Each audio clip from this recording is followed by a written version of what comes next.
Hey guys, good morning. How are y'all doing? Hope y'all doing good this morning. We are moving around in the garden, trying to trim some, of course, cucumbers and all kinds of other stuff. But I wanted to come on for a minute and chat with y'all about something. A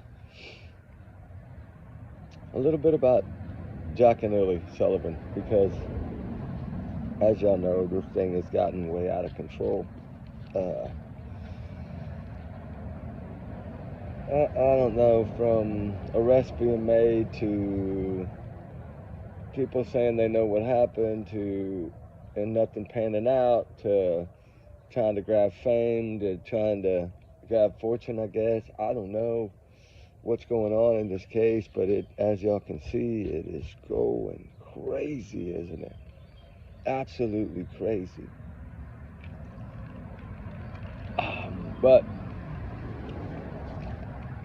lo and behold, in all this mess, guys, it's two little angels that still are missing, and there's no answers for it.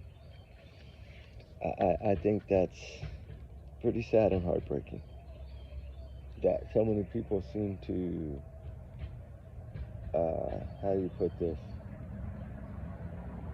want to try to come up with all these conspiracy theories and, I don't know, speculations, and when law enforcement hasn't really said anything.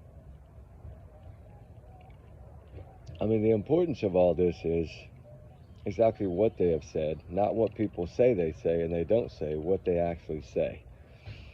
There's a lot of craziness out there. I've seen I'm gonna get a lot of emails with different titles, like they arrested a man that's responsible. Daniel's been interrogated again, and he's fixing to be arrested. And you know, we're not gonna know anything until it actually happens, and it's plastered all over their news, because they don't talk. They don't tell us anything. They tell us what they want us to hear, what they want us to know, but not all the truth, right? It's just like in any of these other cases. It's no different than Simon Wells, Sebastian Rogers. There's just so many of them, right? That have never been found. And CPS, and like I said, everything, there's a pattern of all these cases. They're all similar. And yet, what's so crazy is they're so similar in a lot of ways, yet so far apart, some of them. And except for Sebastian and Summer, they're both in Tennessee, but you know what I'm getting at. Like, they're miles apart, right? These people don't know each other. They don't know of each other that we know of. I don't, and they're all different, right? Because you know, Summer was in a rural area, and of course she was too young to have a cell phone or anything like that, right? Kind of like Jack and Lily, they were too young. Sebastian was old enough, but never really carried it because his parents always locked it out. But as far as Jack and Lily go, they've only been in that trailer about, what, 2 years, I think? And then vanished. I don't think they vanished, but I mean, I think the parents know. There's more to this picture than what people understand. I guess maybe they're not looking at the overall picture, but when you mix like CPS and substances and all these things into the mix, right? You get, wow, you get a scenario that's destined to be this way. It seems like the CPS cases, guys, are the ones that end up getting the most speculation and the most craziness and drama, right? Which I'm not saying, I'm not knocking the crazy drama, because I mean, I'm not mad about it. I'm upset about it, but I'm not like physically mad about it because of the publicity it still gives their faces, right? It still keeps their faces out there. So that still is, as long as they're showing the Jack and Lily's faces, that's at least pushing that. You know, it's sharing it, it's spreading it. although it may be a little drama, maybe a little this, that. I understand people are going to say what they're going to say. They're going to do what they're going to do. Social media is becoming, that alleged word is becoming something more powerful than most people ever thought known to man, right? Because now people can just say that word or throw a question mark in there, and they can say whatever they want to say. I'm surprised we haven't seen, well, the RCMP talked to me, and they said that Daniel did this, and Mommy did this, and this guy did this, and this guy did this, and it was all over this, and, you know, I mean, come on. Be honest with ourselves. Be real, because these kids are missing. And are they really missing? I don't know. I mean, we want to say they're missing, but we don't know if they're missing. We really don't know that. We know that's what the parents say, a stepmom and stepdad and mom. They told us that the kids vanished. The kids walked off or hiked off into the woods or whatever with the backpack and some strawberries on the backpack. And I guess they just didn't want to take no food, water, or snacks or toys. Nothing, maybe. Kind of weird that the kids would go play outside the boundaries of the backyard where their toys are. They would leave their toys. They would leave their toy yard to go into the woods. That don't make sense.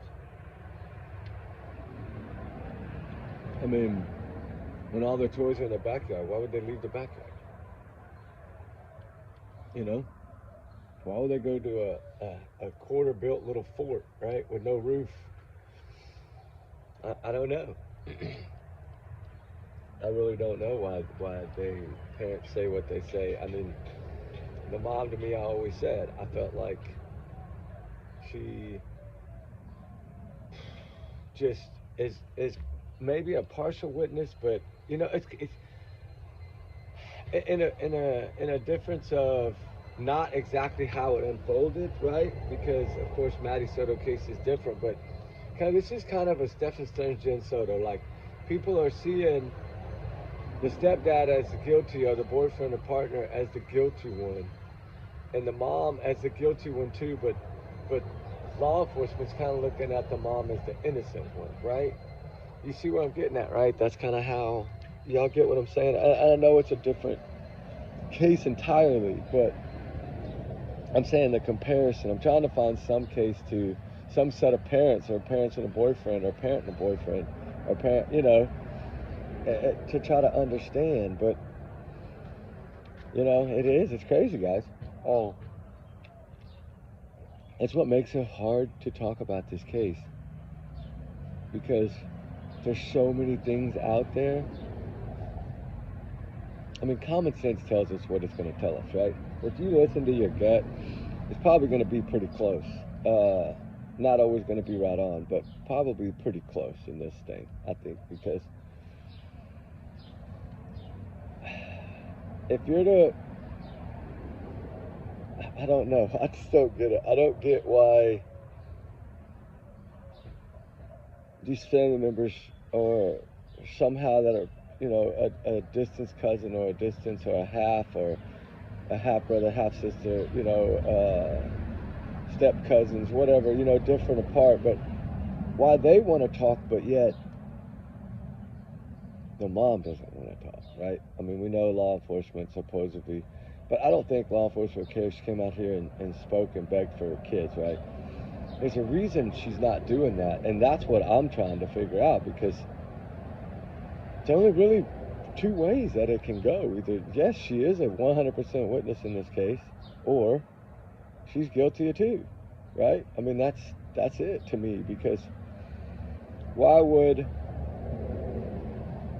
CPS, I mean, the truth came out early on. At day one, I think we kind of knew, when I talked about how they had found some substances in the home, and it was probably personal, I don't know, but I'm just saying, like, CPS got involved, and I think they did use Malea's mom to help guard the baby, but like, I never really understood, because if she would have failed you'd think they would have given her a test, right, for narcotics or whatever, a drug test, and that she would have had to have passed it to stay around the child. But then again, supposedly, maybe she did pass it. I don't know. Or maybe they just didn't give her one.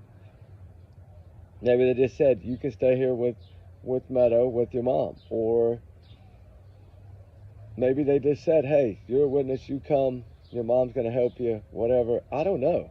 But we know that CPS was involved. We knew that early on because of what was found in the home. Plus, there was other cases that they had dealt with.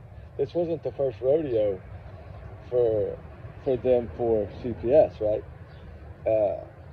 So we do know that had happened a couple of months prior, within 2 to 4 months before this. So, why the sudden just vanish like that, right? Because we already knew the school thing was going downhill. This wasn't the first time they had missed this many days of school, right? It had happened before. It was starting to happen more. That's why some say maybe both of them were addicted to something. I don't know. I don't, it's so hard to tell because what I was always taught was if they're really skinny, then they probably are, right? Like when you look at a set of parents and you try to figure out if they're on a substance or not, right? Or alcohol or something of that nature. You know, I think if you're on those hard of drugs, usually those people, I think, like they don't eat, they don't, you know what I mean? From what I understand, I mean, I really don't know, but from what I understand, they are. Well, she just didn't have that jittery, jumpy, can't stand still. She didn't have that vibe, right? That morning that they did that, or that day that they did that press conference thing or whatever, where she spoke separate from him, which was funny. They weren't speaking together, holding hands. I never understood that. You know, like Chris and Katie, they didn't speak unless they were together, right? So it makes you wonder, why did they even do separate ones? Right? Why did she speak separately than him? Why weren't they standing right there together, supporting each other? You know, like, let's say Gabby Petito's parents or Riley Strand's parents, right? They're seen supporting one another, even if they're separated and divorced and remarried, doesn't matter. They still support each other, right? Because that's their child. In this case, this is their children. So one of my concerns was, why did they speak separately? Something that already transpired before they spoke. And that leads me to understand that no wonder law enforcement was changing things 2 hours in, right? Remember around the 2 hour mark, I think it was 2 hours and 4 minutes, somewhere around in that window is when they stopped everything but the drones, remember, and brought everybody back. So they learned and discovered something in that first few hours. And then by you get into the next day, right, she made it through the night there. But she did tell us something I think had something to do with Daniel and not the kids. Because when she said, I don't want to spend another night like that ever again, like, what is she trying to say? I don't want to spend a night in the same house as Daniel without my kids, right? Like, so what transpired overnight, right? If she immediately leaves the next day with a little guidance, I believe CPS was going to get the meadow away from there no matter what. In any case, that would have happened because of what was found in the home. Even if it was a little bitty bit, doesn't matter. The kids are gone, right? They're going to take the child. Her being the last one there. So yeah, I did have a role, but she still had to go. And evidently she wanted to go. So I don't know what's going to come out of this case. I know it's a little shaky, it's a little rocky, it's a little sideways, it's like a rocking boat. You got a hole on one side of the boat, you got your toe in that hole, and then you got your finger in the hole on the other side, right? It's starting to sink, but you're trying to stop the water. Like, that's how shaky this thing is to me. And just to understand, I can't understand. I just can't get why people would say so many things that, golly, some of the stuff is so hurtful, but why can't they just let the investigation happen? I mean, they got something solid, because remember, they did put out that they got forensic evidence from the home. that is huge. That is powerful. That is something you're not going to change. It's forensic, it's science, it's data, it's going to stay how it is. So whatever they found that's leading them to believe in that first week of searching, they believe that whatever they found in that home, in that area, anywhere in the vicinity of their home, evidently it was something that led them to believe that these kids weren't with us anymore, because that's clearly what they said.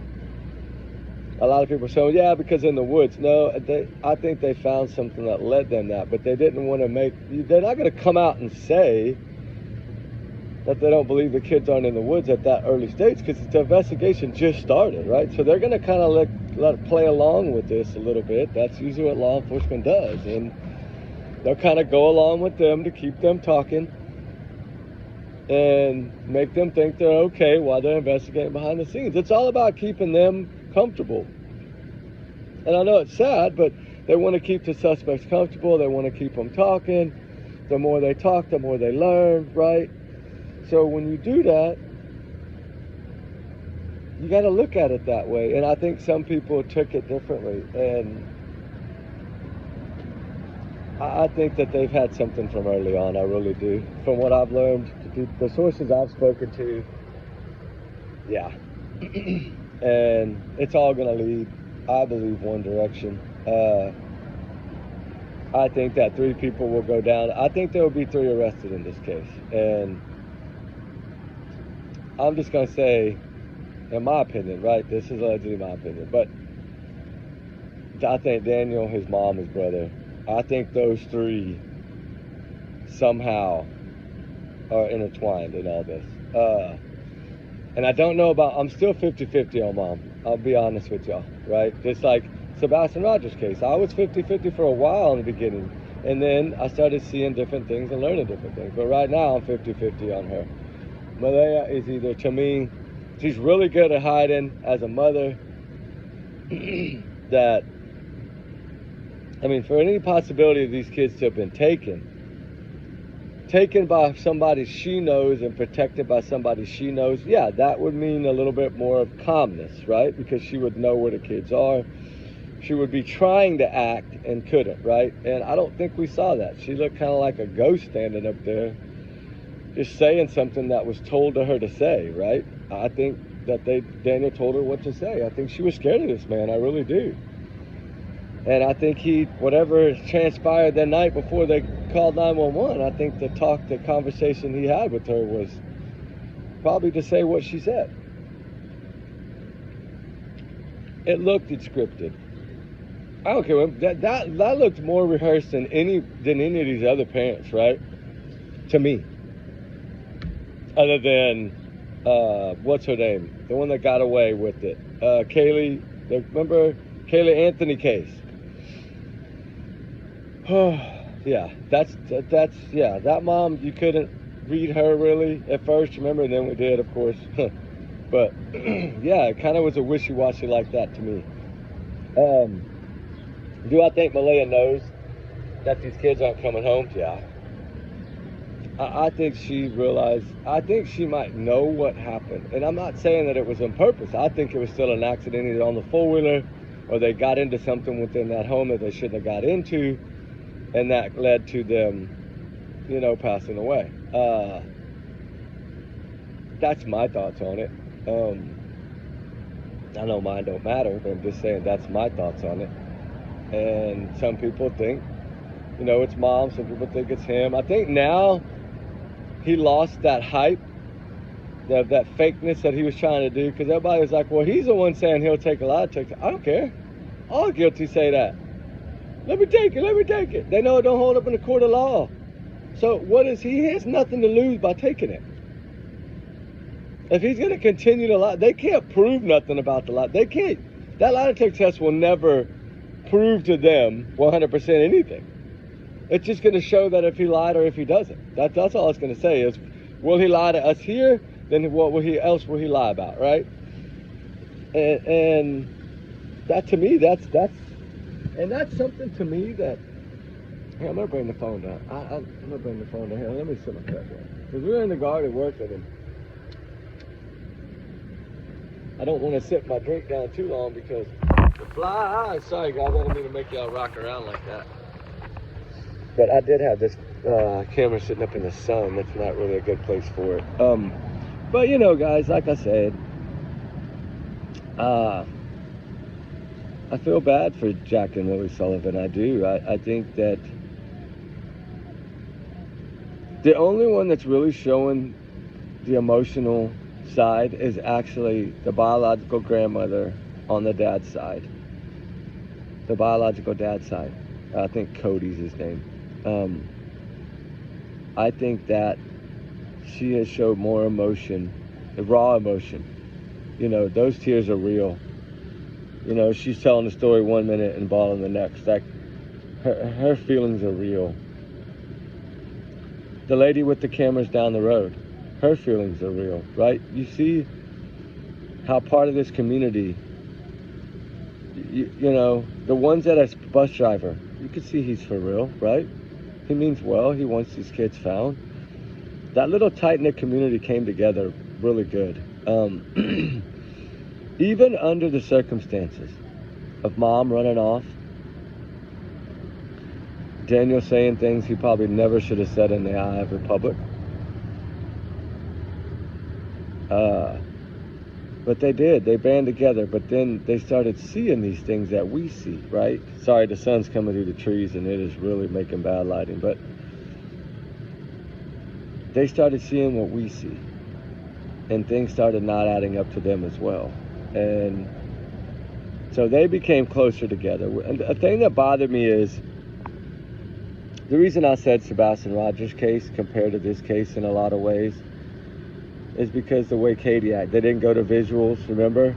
Malaya didn't go to visuals. I don't know if she was told not to go. I don't know. That I don't know. But evidently she's speaking out now, right? I mean, I haven't been trying to follow this case like that because with the Texas flood, we've been searching so much that we just haven't had the time. But I know I'm neglecting a lot of cases right now. I need to get back on it. But, you know, every time we say we're going to stay home or it's bad weather up there, then I feel bad. And then somebody's calling saying, are y'all here in this area? And then I feel bad, so I go, right? Because I want to help in every way possible there. Those Hill Country, those residents, they're heartbroken. They're shattered. There's a lot of families that are misplaced in this flood. And more to come. Like, the numbers are climbing. It's crazy. They found some more people yesterday. Sad. Heartbreaking. So I have been focused a lot on that, and that's why I'm so tired right now and beat. But because we were kind of there most of the day yesterday, afternoon and night, into the night, we didn't get in until probably... I did that video. Sebastian is loading now, and that was... I don't remember what time, but we were gone a while. But anyway, in this case, guys, we still need to say our prayers for little Jack and Lily, right? I don't know where this is going to go. I think it'll get solved with... I think they have something. It's just that the one thing that gets me is, do they have enough? Because it seems like this day and time that they're needing more than... I think they're going after more evidence than they really need sometimes to try these cases, but I get it, because you can fight all day long to get justice for these kids, but then it's up to a jury to decide that. And right now, it's not looking great in the justice system, the way some of these cases have been going, right? Karen Reed and P. Diddy Combs, and, you know, I think Stephen Stern's going to plead out. I think he's going to wait till a couple days before, or maybe even the day of, knowing him. And then I think he's going to beg, or he's going to just say, I'm guilty, I'm guilty, I'm guilty. He's going to do something crazy like that. Just watch. It's going to be weird. Because she's fighting just like, you know, Kohlberg. So they're fighting the same, throwing everything at the wall, right? And then look at, like I said, like we're talking about Jack and Lily case, like, I think they have thrown everything at the wall, law enforcement. But I think they've done it in a smarter way than people think. I think them being so quiet, I think that is coming I think that is becoming a norm in prosecutors. I think that they're programming these officers in their heads, these lead guys, right? Hey, we need everything you can get, right? And more. Any evidence, anything, right? You need to look for it all from the start, right? And I think they did that. And I think CPS had a lot to do with that. From what I hear in Canada, if CPS has been involved in with a kid that goes missing, it's in their database there, and they can actually see it from what I understand. I don't know if that's 100% correct, but from what I researched, it does. And I don't know if that makes a difference or not, but we'll see, right? I think that anytime a CPS complaint has been put into a home, I think it needs to be in the website, in a database for at least police, sheriffs, DPS, no matter what law enforcement it is that's going to be doing the arresting or that can, they should have access to that. Because I think that would make a difference in the beginning on how they search, like, on how they investigate it, right? Like, think about it, CPS involved, you're going to be nosy, right? You're going to be more nosy than you would if they weren't. Because you're going to wonder, right? Because I always say this way, if you can abuse a child enough for a teacher to physically see something, because teachers, not only if they hear it do they call, right? Sometimes they have to see the evidence, right? And so a lot of times if these kids go to school with whelps or bruises, the teachers figure out how to get it out of the kids without, you know what I mean, and I don't think they make a scene right then and there. I think they talk to either the principal or the nurse or someone, right?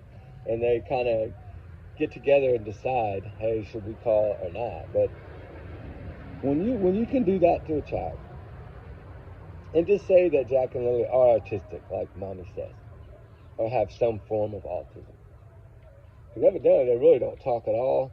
Remember, she said they would talk your ear off. That's another thing that bothered me, but I think that came from Daniel, because that seems like something he would say. But then again, maybe she just did it. I don't know. But anytime they're involved, if you can do this to a child, an autistic child, special needs child, then I think you can probably do more harm than that. Because once it gets to that level, right, CPS, that means you're crossing the boundaries of what some would call corporal punishment, right? Like, I don't believe in that. I believe in talking to your kids. I believe in taking something they love for a day or two, and that's enough to break their little hearts and not do it again. But then again, every child is different. But still, you should never put a belt on or a hand on any child, especially not special needs child. In a lot of places, that's against the law. That's why I don't know why they've never arrested Chris Proudfoot for admitting to hitting his child with a belt. That's enough for a CPS to prosecute him right there. Or get him prosecuted, in my opinion. I don't know. Maybe that's our last resort. I don't know. But here, who are we going to see go down first? Everybody could take a vote, right? Some people think mom, some people think stepdad, some people actually now are starting to think that it's Daniel's mom. I mean, I hear all the rumors out there. I don't pay attention to most of them because some of them are just that asinine that you just can't even listen. It's about respecting these two missing children and spreading awareness for them and keeping a positive hope and faith alive, not drama. But I understand it's going to be drama. We can't change that. And maybe that's why we stay so small. Maybe we should have more drama. But I'm not a drama person. I just can't do it. I didn't even want to release those videos I released yesterday. Because when you do something out of the kindness of your heart, it doesn't need to be shown, right? But the thing was, that was a good Sebastian video I've been working on that morning. And I did not want to get rid of that video. And so I know part two has nothing to do with Sebastian, but it's just because when you say something like that and you're in the moment, you got to go back. And I thought, I'm not going to do that. I'm just going to take him his food and drop it off and not really show it. But then I felt like, well, you know what? I really don't ever show anything. because I try to keep everybody's privacy to them. I don't ever want to violate someone's privacy. I just don't. I'm not that type of person. Not unless you deserve it, right? And that's a hard word too. But it's just a simple fact that what really happened to Jack and Lily. That's to me what's important. That's all that matters. Is that these two little angels are found, and if they're not with us anymore, they get the proper everything. There's no such thing as closure. I'm sorry. I mean, yes, closure is closure. Some people do feel closure, but the majority, if it's two missing children, you can't replace that in your heart. There's no closure to that. But the sad thing is if, like if they're innocent, of course, that would be so bad, right? That would be like we would all owe apology. I mean, I would owe an apology. I think they know. I would give an apology too, because I feel that that's the only respectful thing to do. But do I think that'll happen? No. I mean, that's a possibility that they all go down. But I just, for some reason, think the mom's going to be a witness in this whole thing. I think she had a lot of information in her phone. And I think Daniel's scared of what she knows. And I think he's acted like that from the beginning. Because he started kind of pointing fingers after her family did. All that drama that happened that morning, the fighting and the stuff, and then now the pothole, right? Oh, sorry to change the subject, but that pothole, man, come on, guys. I live in the country. I have a road just like that. Believe me, I know how it works when you turn it in and that front right tire hits that same spot every time. Because the first time you turned in there coming home on a day that it was raining, when you turned and that freaking passenger-side tire dug in a turn in the front, it left a crater there. And then every time you hit it, it just makes it worse and worse. I know I got potholes all down my road. Do I think it's to hide something? No. Is it a possibility? Yeah, I wouldn't put it past them. Usually when you get a pothole in a spot like that, when you bring a tractor in and out, right, on a trailer, the weight, right? And when you turn, a lot of that weight goes to that particular tire, right? People don't understand the balance, especially when you do a heavy haul, heavy load pulling, how your tires make differences and indents, right? But all in all, to me, it was like they were pulling something heavy in there to wear one out like that. Because that was a good 3 foot around on the outside. I know it was only probably a 1/4 inch drop on the outside of that pothole, but it kind of tapers down to the middle, right? That's what all potholes do. But that's a lot of weight, really, to make a hole, an indentation, that you could put a couple bags of quick patch in, right? I mean, they sell that stuff, and you can buy it even, it's not set yet. It's still sticky and gooey. The black, like blacktop. You can buy that in a bag and patch it with. That's what I usually do. I throw a bunch of salt down, and then Epsom salt down, and then I put that cement in there. So it just kind of, to me,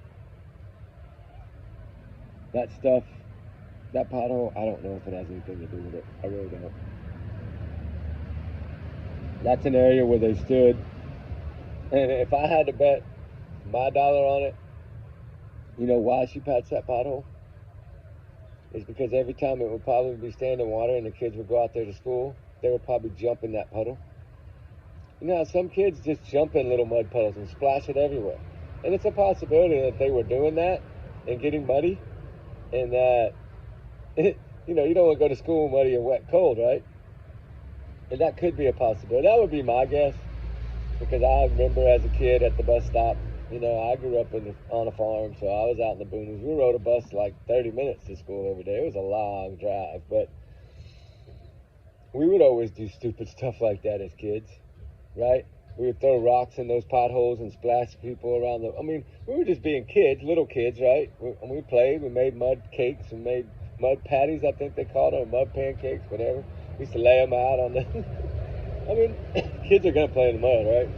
Especially when you grow up in the outdoors like they are. So yeah, I could have seen the kids splashing and making a mess, and that's why she really wanted to cover that hole. And I could also see the possibility that something left that mark, that something left that hole and made that hole bigger, and she wanted to cover it.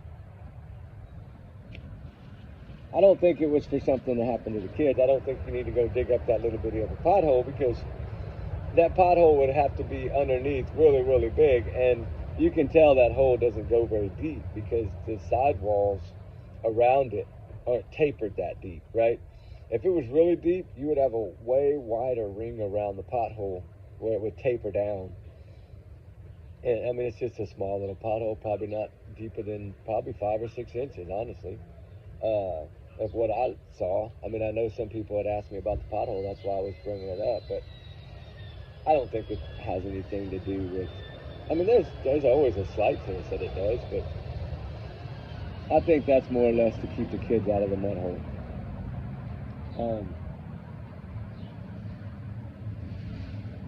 But as far as all the drama, y'all know me, I don't play that game. I don't get into that. I try to keep it real here, and I don't know. I just know that this Texas flood has really taken some time away. You know, we have really not had time to do anything, honestly, nothing. But I think y'all understand that. You know, people with hearts, I think they completely understand that. And all of us here in our little family have big hearts. So it seems our numbers shrinking a little bit, but that's okay too. I don't mind that. Doesn't matter. People are going to come, people are going to go. I get it. I think the fire chats have a lot, but the weather, I think anybody that's in Texas right now understands what I'm saying, because literally almost every evening from around 7 in the evening to around 10 or 11 o'clock at night, sometimes midnight, it's sprinkling or raining. And even on days like this that are beautiful and sunny, they start out, then they get cloudy, windy, and I mean, which is great because Texas heat is usually brutal. So for this cool breeze to be happening, it's kind of nice, honestly. We have never experienced this in my years of living here. So it's kind of nice to get that breeze. Now the rain is just overbearing because not only is it causing all the flooding that's unaliving a lot of people and causing a lot of disaster, it's causing a lot of bacteria in the waters. As y'all know, I know a gentleman that raises buffalo here in the Panhandle, and he's lost about 5 or 6 of his baby buffaloes this year due to a parasite in the water in one of his little stock ponds, like that the herds drink out of in one of his pastures. And he tried every which way to save them, and antibiotics and everything. Texas A&M helped him, but it's all from the April and May rains, and they just won't stop. We've been having months of it, and so it has been really bad. But I don't know. We'll just have to see how it goes, guys. But hopefully, Lord willing, this weather's going to clear up a little bit and get pretty for us. But as that being said, we'll have to just play it by ear, right? But as far as Jack and Lily goes, that's a little bit, to me, that's too much. I think the RCMP already knows and has they're following something. They're being awful quiet. So to me, that should lead to something. Now, I don't know. It could end up being just like Sebastian and Summer Wells. It could go on for a long time. They might not have that one piece of the puzzle. And it's heartbreaking, but there's no need to throw all this other stuff out here that's making it harder on them to investigate the case. Because that's what it does. So pothole, I don't think has any meaning. It's a possibility, but I don't see it. I think it was an accident, and they covered it up. It's just like Summerwell. I think it was an accident. I don't think they physically meant to do it. I don't think that this was their plan. I think something bad happened. And I think if we listened to the RCMP, we would understand that for some reason, at the 4 or 5 day mark, they felt that these kids weren't with us anymore. And I don't know what they found in that home, but something to do with forensics. And they took items out of there, lots of them. So I really don't, honestly, I can't say. I'm trying to get answers, but even my people, that they're not doing the searches really that much anymore. So they're not really learning anything. You know what I'm saying? Because they're not there. I mean, they give me the gossip of the town, which the town's still pointing the finger at Daniel and his mom and his brother. And that's pretty much where the community's going.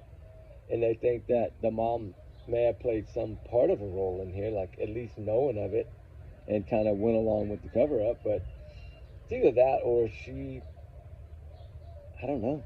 It's possible she got those kids out of that. I just don't know. It's possible. Maybe she was trying to get all of her and the kids away. I think she would have come out and said that right away, though, to law enforcement. Hey, the kids are here. I moved them because he's so abusive and, you know, all the substance abuse. Like, I had to get out, right? If that is that, then yeah, she would be a witness to the case. Hold on just a second. Guys, y'all there? Okay. You know, I don't know. Yeah, my daughter came by. My youngest, they came by and she to get a few things. I don't know. No telling. She runs in a room and grabs a bunch of stuff and runs out. They're busy this time of year. Volleyball, summer camps and things. There's a lot going on. And it's just watching this weather, it's been crazy. But as far as Jack and Lily goes, guys, I think we just need to let law enforcement do their job. I know some people are saying they're not doing it, but, you know, we're still fighting for Sebastian over a year and a half later. So, I mean, what's to say that we won't fight for Jack and Lily for a year and a half? It's possible that we might have to, but let's get on track on facts, right? Let's try to break down anything that we have learned and try to put that together to see where our fingers point. Because to every single one of us out here that's not involved in this, it's a guess. It's a hunch. It's a gut feeling. That's all it is.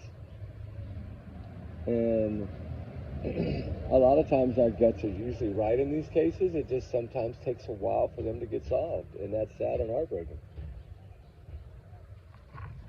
But eventually, hopefully, God willing, the truth will come out for these two. And we'll learn exactly what happened here. And then we'll have answers. But are we deserving of answers? We're not family, so we're not deserving of answers. But yeah, in a way, we all want to know. But they don't owe us, as, you know, the public, anything. Y'all know how I feel about that. I think tax dollars pay these investigators or pays their salaries, so we should know a little bit more. But I understand why they protect it. Seeing the cases the way they've been unfolding lately, I see why they're so quiet. The true crime world was picking up such a rapid pace. And now it seems like law enforcement is catching on. And they're either utilizing social media when they need to, or they're pulling the reins back, right? They're learning now, don't let anything out, because they're going to rip everything apart. They're going to dissect it. They're going to, right? So if they keep quiet, we don't know anything. Then the speculation just gets worse, and I think that's what we're seeing here. I really do, and it's really sad, because this is two little angels that deserve the truth and justice if justice is needed. I mean, you know, sometimes you wonder, like, if it's an accident, why they just don't come forward, right?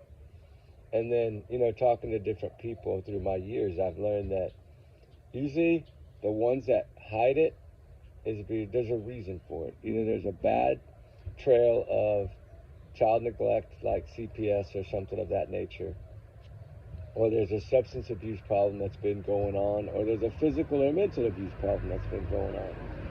And that's why they don't come forward. They've been hiding from the law and trying to hide their crimes from the law for so long, because when you abuse your child, that's a crime. So if these children were being abused over 2 years, then that's a long time the crime has been going on, right? And it eventually gets worse. Look at Maddie Soto case, right?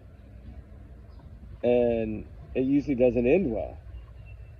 And if Daniel is actually an abuser, that's, of course, it's alleged, but, you know, if he is, and it's proven that he is, then yeah, it's a possibility that she did try to get these kids out of there.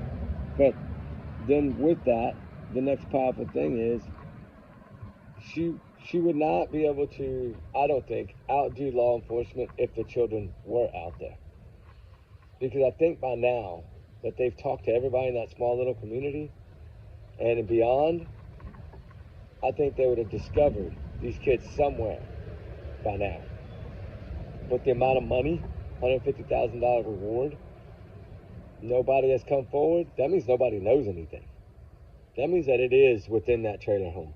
It's whatever is known happened to these children. Only the ones in that immediate circle of that property know what happened. Which means it would only be Meadows too young to know. So it would be who? Malaya, Daniel, Jack Lily, his mom, his brother. There you go. That would be the ones that know. Because it always bothered me why the mom wouldn't let her trailer house be searched. I don't understand that to this day. And I think maybe because a lot of people say she's the queen of the substances. She's the one that moves them across the border. I don't know if that's true or not. So I can't say it is. I can only say for sure that these kids are missing, and it's strange. It's not adding up. It doesn't make sense. There's too many lies. There's not enough communication on the mother's side for us to really get a clear picture. And that's why I feel that law enforcement, this is one way for them to also keep the speculation from running wild, is to keep that mother as a witness, put up, and not allow her to talk.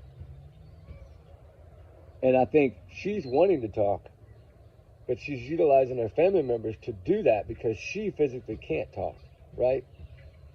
Because I don't. She spoke that next morning, even in the fear that she was in, and she looked like an abused woman to me. I'm sorry, I don't know if anybody else grabbed that, but to me it did.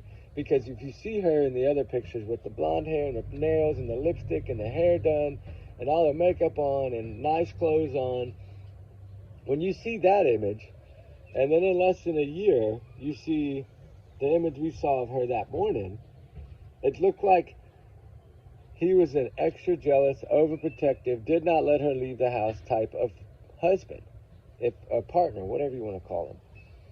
I think he controlled her life, and I think that's why Jack and Lily really never saw their grandma, is because of Daniel. I do think that. I don't think it was Malaya. I think it was Daniel. I think he controlled her. He got her out there to that isolated area, and he controlled her. And this is what everyone in that area and in those communities, the locals, say about him, is that he is very aggressive, he has a very bad temper, and he has a very bad problem, an abuse problem, and not only physically, mentally, emotionally, and a substance abuse problem. So if that is the case,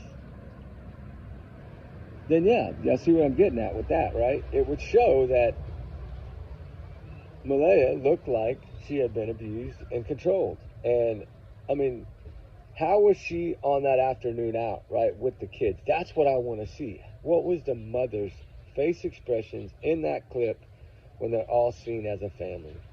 Was she holding Daniel's hand? Was she standing away from him? Were the kids in between her and him? Did she divide herself, separate herself from him using the kids?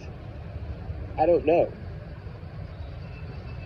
But one thing I can say, by my opinion, is that when she spoke, it gave me a sense of she's terrified of this man. That's what I got from it. I don't know if anybody else got that. Maybe I'm crazy, but just she kept looking over that way. She just made it to where she was terrified of him, and she looked at him as like he was a monster.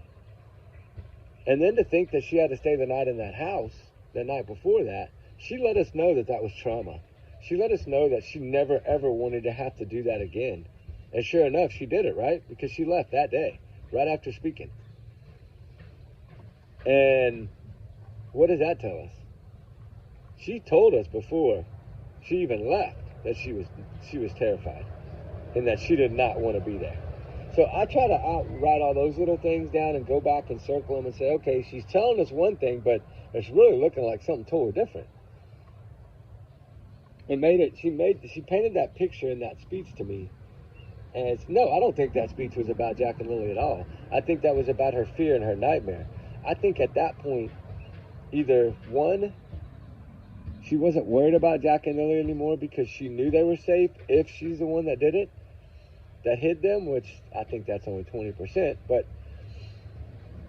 or she was so scared and knew that those kids were never coming back and knew that those kids were never going to be found because she knew Daniel well enough to know this, and that she had to get Meadow and get CPS in there and help her and get the hell, because CPS will work with that mom if she can prove anything. Say she had pictures on her phone of black eyes or busted lips or something, and she showed them that with the timestamp and a date, saying, look, a month ago he beat me, or she showed that to them. Yeah, CPS will work with her in any way, even if they have to take the brunt of the blame. They will help her. So I don't know, but I think by now law enforcement would have come out and said, look, guys, the kids are safe. You know, mom moved the kids because they're terrified. She's now pressing charges on Daniel for abuse or whatever. You know, until this all plays out, we're not going to discuss the case or something, right? Like, but I don't know. That's what I think. If she did, that's why I think it's a very slim chance that she was able to do that. Because I think she would have told law enforcement, because she would have known if she'd have done it, she'd be in prison too for covering it up. So I think something bad happened. Either those kids got into something, or there was a four-wheeler accident, like some have claimed, and he covered it up, and she's just had to get out of there. Maybe she was asleep with the baby when it happened. I don't know. This I don't know. And then what about the thing of the backpack? I mean, I'm hearing, I heard through two really good sources, and then I'm just saying, I don't know if this is 100%. I don't even know if this is 1% correct, but I've heard from two different sources now that they found a backpack. Now, whether this is true, that's why I haven't talked about it. I've known about it for weeks, but I mean, my buddies know, right? Because I've talked to them about it. But if that is going to be true, if by any means way possible that's true, that would be huge. Because one of my theories in the beginning was, when he was running out there, is that I think he took the backpack, put the rubber boots, everything in it, took it out there and buried it somewhere, or hid it somewhere, or put it in the water and weighted it down, something like. I've always thought that. Because he told us he was wading through water. But you can't search everywhere in 10 minutes that those kids could be. If at that point they had been gone, say, an hour, I mean, they would have walked further than 10 minutes. So I just never understood his BS story about what he did that morning when he wasn't wet, he wasn't muddy, but he sure was leaning on that four-wheeler, and his brother sure was sitting on that four-wheeler, wasn't he? And what was he covering up, right? I mean, there's chairs all around, there's benches, there's steps, there's plenty of places to sit besides the four-wheeler.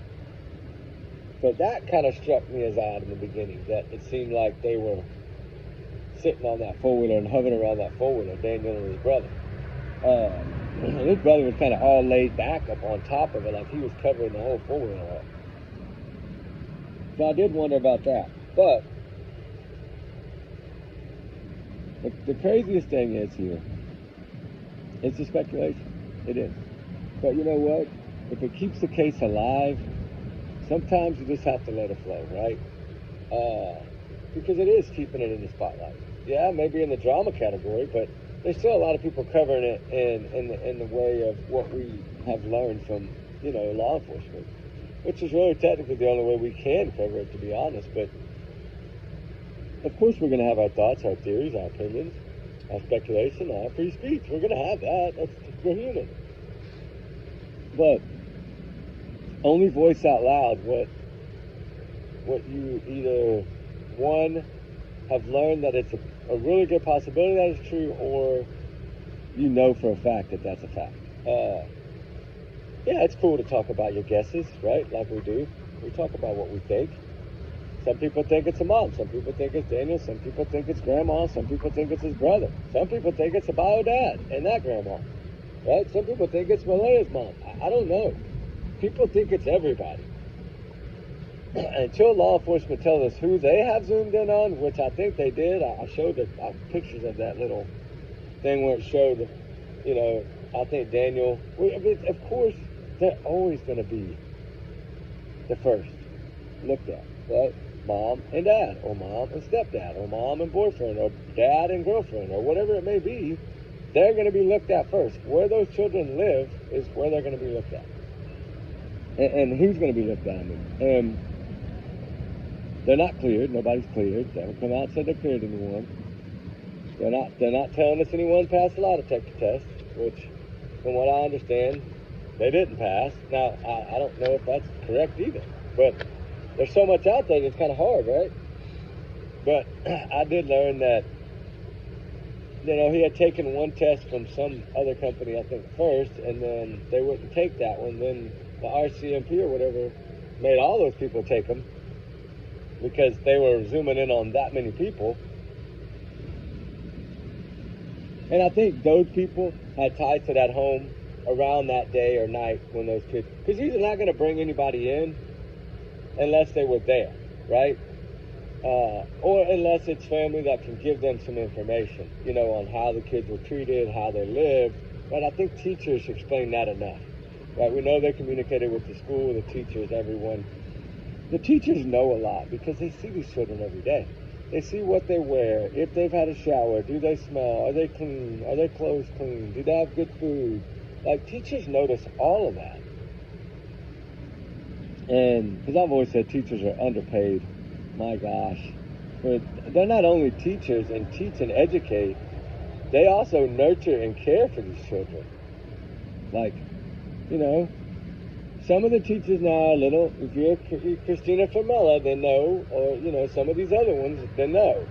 You're pedophiles, but, or groomers, whatever you call them. But in this case, these teachers, they talked highly of these kids as well. They knew who they were as, she was the drama queen, right? He was the one that would do whatever he had to do to get your attention, even if it meant throw his rubber boot at you, right?